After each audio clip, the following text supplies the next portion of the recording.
वैसे ही खाए खेले।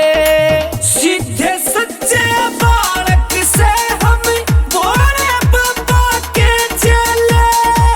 दुनिया पे हम राज करे से वैसे ही खाए खेले।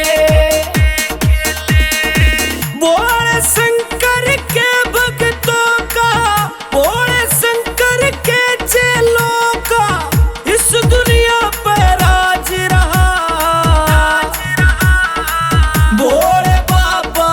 भोले बाबा के चेलों का जग में डंका बाज रहा।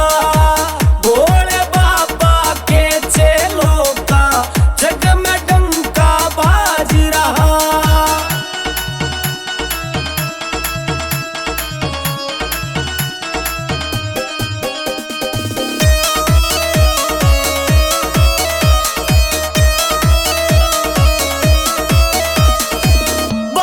धतूरा सुल्फा गांजा इनका न ऊंचा नाम करो। भोला बाबा भोला ही है, इसको ना बदनाम करो।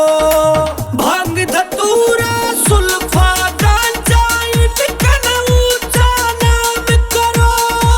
भोला बाबा भोला ही है, इसको ना बदनाम करो।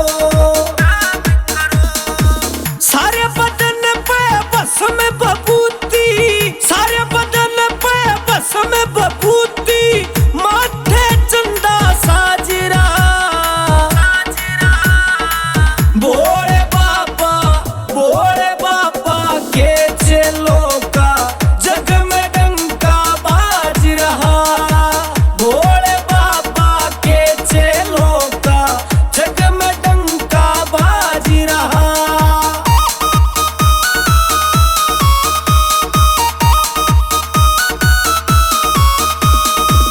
तेरे कावड़ियों